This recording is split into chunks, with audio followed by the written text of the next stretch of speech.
I always knew moving into a gated community would come with its fair share of headaches. But as a black man who worked his way up to owning a few acres in this so-called exclusive neighborhood, I figured I could handle whatever passive-aggressive nonsense the HOA threw my way. After all, I kept my land pristine. Freshly cut grass, towering oak trees lining the perimeter, and a peaceful little pond where I liked to sit with my morning coffee.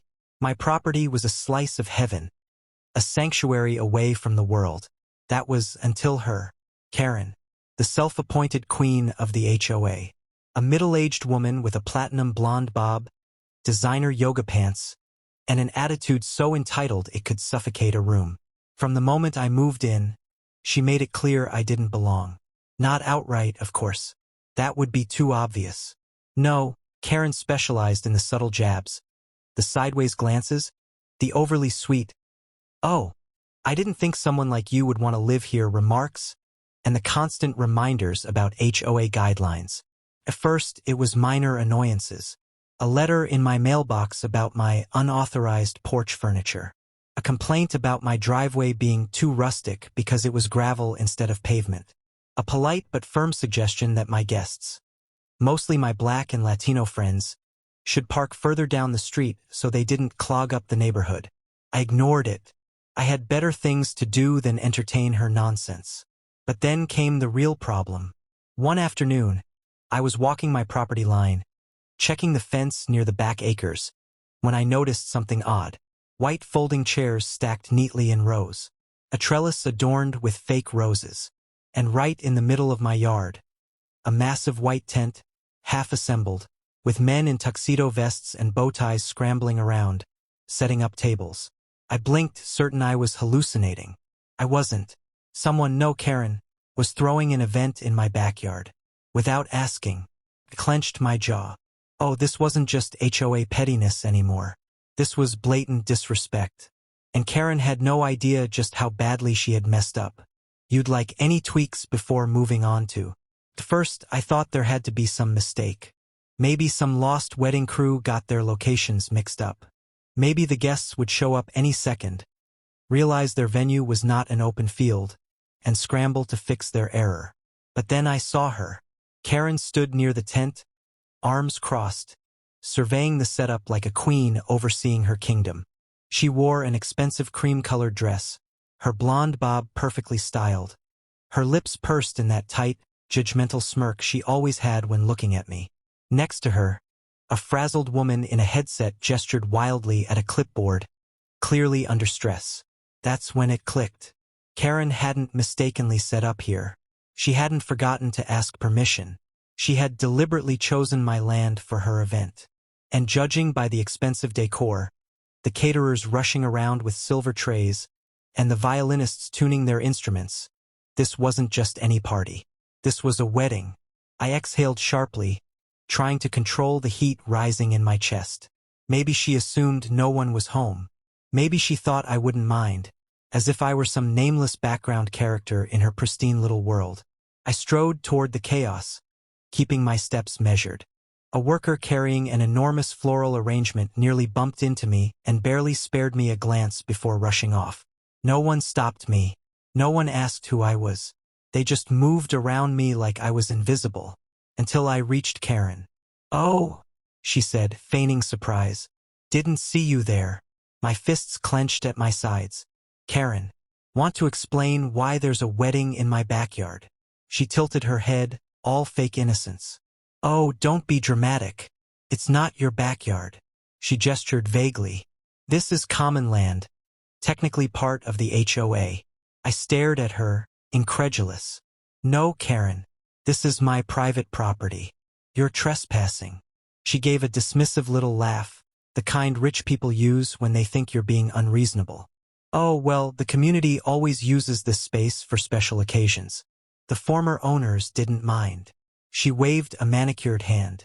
"It's just one afternoon. And really, we needed a scenic venue." A pit formed in my stomach. She hadn't forgotten I lived here. She had deliberately ignored me, convinced that I wouldn't or shouldn't have the power to stop her. She placed a condescending hand on my arm. "Don't worry, dear," she said, voice dripping with that forced politeness. "You're welcome to watch from the house. Just stay out of the way." A cold wave of fury rolled through me. Karen had made a mistake. A big one. And she was about to learn exactly who she was messing with. This section builds the tension while highlighting Karen's entitlement and racial bias. Let me know if you want any adjustments before moving on to the next section. I took a slow breath, forcing myself to stay calm. This wasn't just arrogance, this was audacity. Karen had claimed my land like she had the right to take whatever she pleased. I squared my shoulders. "Karen, I don't care what you think this land is. It's mine. And if you don't clear this out in the next hour, I'll call the cops for trespassing." Karen's smile tightened. "Now, let's not be hostile." Her voice dripped with fake patience. "You must understand. This wedding has been planned for months.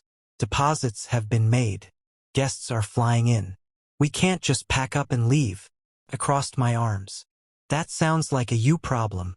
Karen's mask slipped, revealing something colder beneath. "The association gave me permission. You must have missed the notice." I scoffed. "Oh really? Show me." She waved a hand dismissively. "I don't have the paperwork on me, obviously. Because it doesn't exist," I said, voice firm. "And the fact that you think you can steal my land for your little event tells me everything I need to know." Karen let out a dramatic sigh, turning toward the wedding planner. "See? This is what I was worried about. Some people just don't understand community spirit." The planner, an exhausted-looking woman in her 50s, offered me a weak smile. "Sir, please, I know this is inconvenient, but we're really in a bind here. The bride and groom are so excited about this space." I leveled her with a stare. "I don't care how excited they are. This isn't their venue." The planner hesitated, eyes flicking to Karen, then back to me. "Would compensation help?" she asked hesitantly. "A small fee for the inconvenience?" A laugh bubbled up in my chest, dry and humorless. "Lady, there isn't enough money in the world." Karen's nostrils flared. "You can't seriously be making a big deal out of this." I stepped closer, dropping my voice so only she could hear. "Karen, let me be clear. You don't own me, and you sure as hell don't own my land." Her lips pressed into a thin line, but before she could speak, a voice called out from behind us. "What's going on here?" I turned to see two men in security uniforms approaching, neighborhood security, the HOA's personal lapdogs. Karen's expression lit up like a child who'd just spotted Santa. "Oh, thank goodness you're here," she cooed, stepping dramatically toward them. "We have a disruptive resident causing trouble." One of the guards, a stocky white guy with a buzz cut, eyed me with suspicion. "Sir, we've received complaints." I laughed in disbelief. "Complaints?" I gestured at the sprawling wedding setup. "On my own damn property?" Karen sked. "It's common land, and I have permission from the board." "No, you don't," I snapped. "And if you did, you'd have proof." The other guard, a wiry younger man, shifted uncomfortably. "Ma'am, do you have documentation for this event?" Karen pursed her lips. "I don't have to prove anything. The real issue is that he's being aggressive." She turned to the guards with an exaggerated sigh. "You know how some people get." My jaw locked. I knew exactly what she was doing, painting me as the angry black man, the threat, the problem. The older guard's posture stiffened. "Sir, we need you to calm down." I took a slow breath, willing my voice to stay even. "Calm down? I'm standing on my own property, telling this woman to leave." The younger guard hesitated. "He's got a point, Mike." Karen's eyes flashed with irritation. "Excuse me?" The younger guard shifted uncomfortably. "If this is his property." "I checked the maps," Karen interrupted, her voice cold. "It's part of the HOA's shared space. It doesn't belong to him alone." That was a lie, and I had proof. I pulled my phone from my pocket, opening the county's property records. With a few taps, I pulled up the official map and held it up. "Here, this is the lot line. This entire area, mine." Karen's face paled. The younger guard peered at the screen. "That does look like private property." The older guard shot Karen a questioning look. Ma'am, are you sure you have permission? Karen straightened her shoulders, her voice suddenly sharp. I am on the HOA board. If I say we have permission, we have permission. My patience snapped. Yeah? Well, I say you have exactly 10 minutes to pack up, or I'm calling the real cops. A flicker of uncertainty crossed her face. But then, she smiled. I wouldn't do that if I were you, she said sweetly. You know how the police can be with your kind. The air turned ice cold. She had the nerve to say it out loud. The veiled threat. The warning. My hands curled into fists. But instead of rage, a slow, calculating calm settled over me. Oh, she wanted to play dirty? Fine. I had just the friends to handle this. Without another word, I turned on my heel and walked away. Karen smirked, thinking she'd won. She had no idea what was coming next. This section raises the stakes and makes Karen's racial bias and abuse of power undeniable. Let me know if you want any tweaks before moving on to. I walked away from Karen's smug expression, but I wasn't backing down. No, I was preparing for the kind of payback that would make her regret ever setting foot on my land. The thing about power? It only works when people let you believe you have it. Karen thought she had control here, thought she could manipulate the situation, paint me as a threat, weaponize the system against me. But she had made one fatal mistake. She had underestimated exactly who I knew. I pulled out my phone and made the call. 30 minutes later, I returned to the wedding setup just as the guests began arriving. The entire property had been transformed. Rows of pristine white chairs lined my field. A flower-adorned arch stood proudly against the sunset, and a live string quartet played soft music as people in designer suits and flowy dresses milled about with glasses of champagne. Karen stood at the center of it all, barking orders to the staff like a self-appointed queen. And then she spotted me. Her lips curled in satisfaction, and she strutted over, exuding confidence like she had already won. "Oh, you're back," she said, voice dripping with condescension. "Have you calmed down yet? Or do we need to call security again?" I smiled. No need. I stepped aside just as the first motorcycles roared down the street. Karen blinked. Then more arrived. A dozen, 2 dozen, an entire procession of gleaming bikes, their chrome bodies reflecting the dying light of the sun. Leather-clad bikers, men and women alike, rode in like an army, their engines growling as they pulled onto my land like they owned it. Karen's smug expression faltered. The guests were now staring, whispering. Some clutched their pearls. One particularly large biker parked his Harley right in front of Karen's manicured lawn setup, swung his leg over the bike, and took off his helmet. A heavy beard, tattoos up his arms, and a leather vest that read Hell's Nomads in bold lettering. "Hey man," he said, grinning at me. "Appreciate the invite. Hope we're not interrupting anything." I clapped him on the back. "Not at all. Make yourselves at home." Karen let out a strangled sound. What is this?" I tilted my head. "Oh, this? This is a private event. On my private property." I gestured to the field. "And these? These are my guests." One of the bikers snorted. "Harassing? Lady, we were invited." He turned to me. "You sure this chick got permission to be here?" "Oh, she claims she does." I pulled out my phone, tapping the screen. "But according to the official property records," I held it up for everyone to see, "this entire lot is mine." A murmur spread through the guests. Some were already backing away, sensing the growing tension. Karen let out a shaky laugh. "I told you the HOA lied." I cut her off coldly. "You had no permission.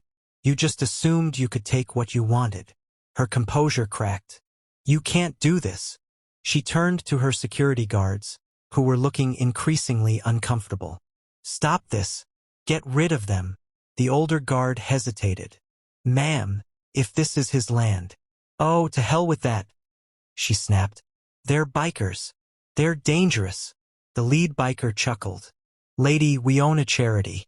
We do toy drives for kids." He leaned in, voice dropping. "But if you really want dangerous, keep talking." Karen paled.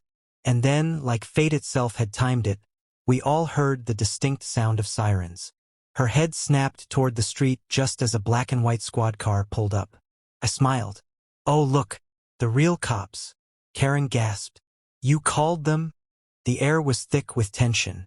Karen's perfect wedding setup had turned into a disaster. Her guests were panicking, and the cops were here. But I wasn't done. Not yet.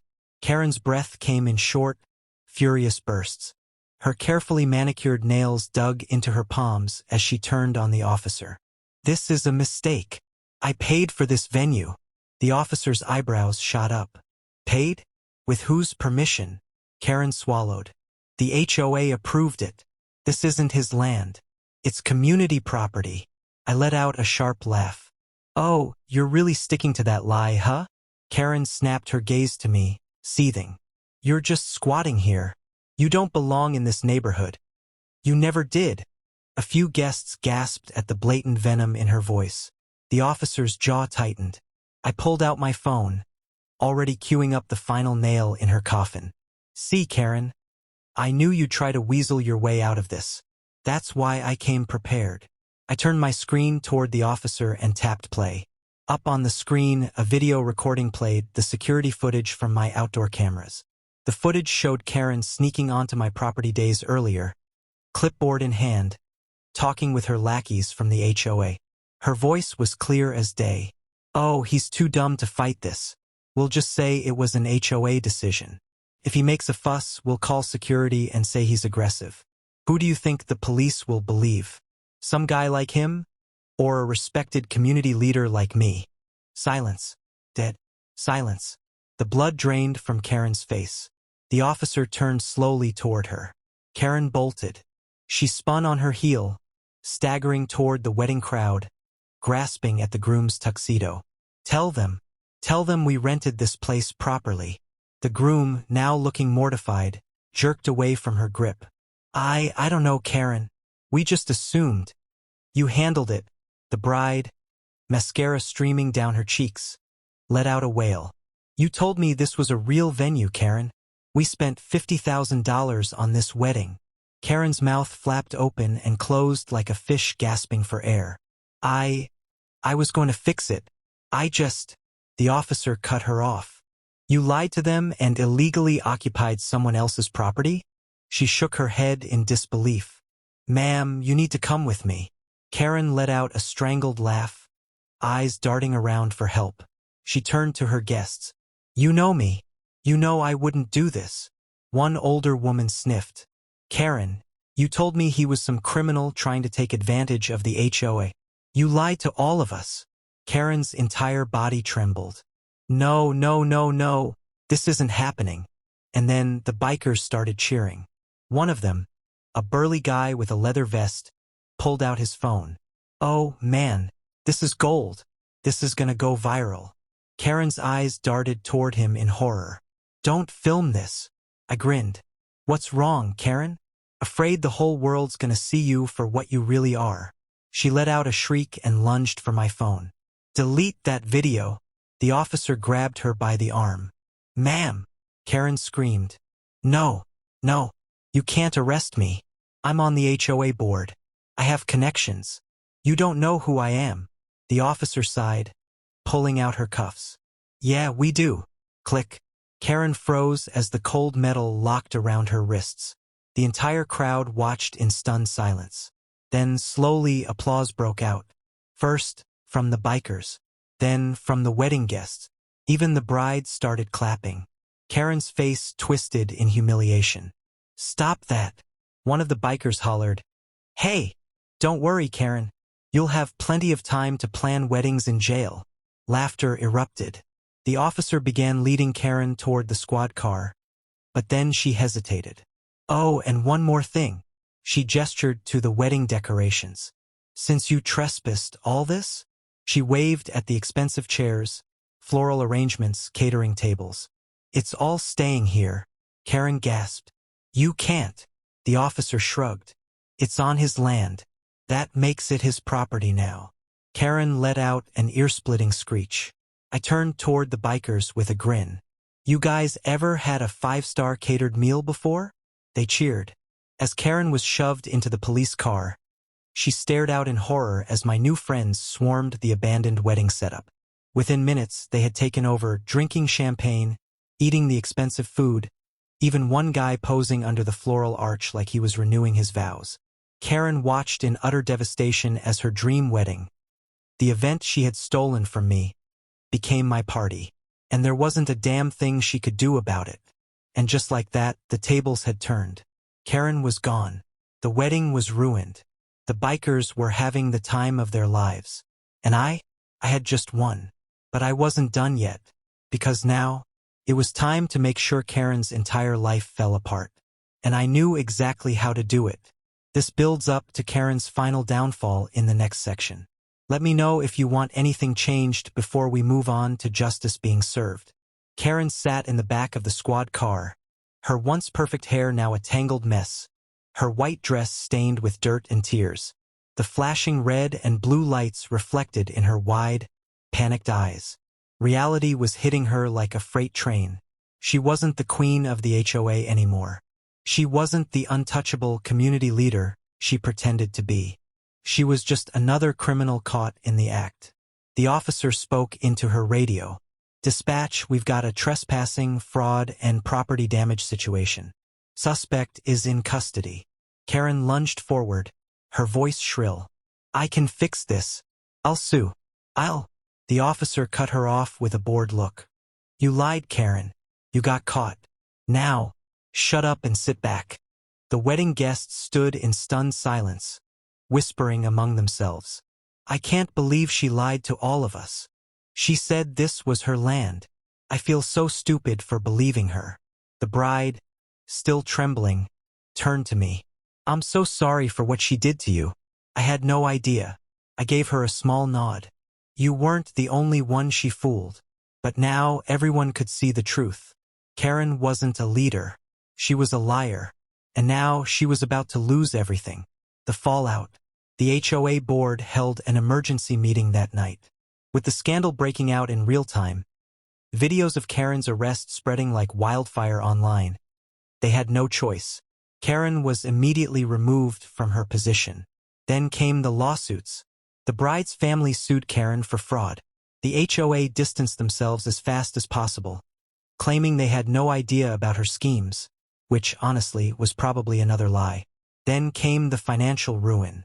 Karen's homeowner's insurance wouldn't cover damages from an illegal event on stolen land. That meant the entire cost of the destroyed wedding decorations, catering, and cleanup fell on her. A six-figure debt. Her own neighbors, the same people she once controlled, turned against her. I trusted her. She said she was helping the community. She was just helping herself. They weren't just disappointed. They were furious. The same HOA she used as a weapon? Now, they were pressuring her to move out. Karen had spent years trying to force me out of this neighborhood. And in the end, she was the one being kicked out. My victory. A week later, I stood on my front porch, watching a moving truck pull up to Karen's house. She stood on the lawn, looking defeated, clutching a single box of belongings. I sipped my coffee, feeling zero guilt. She saw me watching. Our eyes met. For once in her life, Karen had nothing to say. She knew. She had lost. And I had won. A lesson learned. That evening, my biker friends returned. We sat around a fire pit, laughing, eating leftovers from Karen's stolen wedding buffet. "Damn," one of them said. "That was legendary." I grinned. Justice always is. Across the street, a few neighbors, ones who once ignored me, raised their glasses in silent respect. Maybe they had learned something too. That assumptions were dangerous. That power abused was power lost. That some fights are worth standing up for. And as I sat there, the warm glow of the fire flickering around me, I knew one thing for sure. I wasn't just reclaiming my land. I was reclaiming my peace. And nothing felt better than that. I raised an eyebrow. "You threatened me with them first, remember?" The officer, a tall black woman with sharp eyes, stepped out. She looked at the wedding setup, the bikers, then at Karen's panicked expression. "Someone want to explain what's going on here?" Karen lunged toward her. "Officer, Thank God. This man is harassing us. He trespassed. The officer held up a hand. Ma'am, step back. Karen froze. The officer turned to me. You, the property owner? I handed her my phone.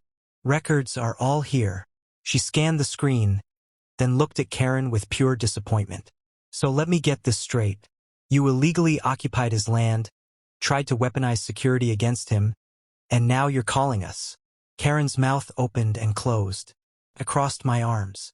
Sounds about right. The officer exhaled sharply.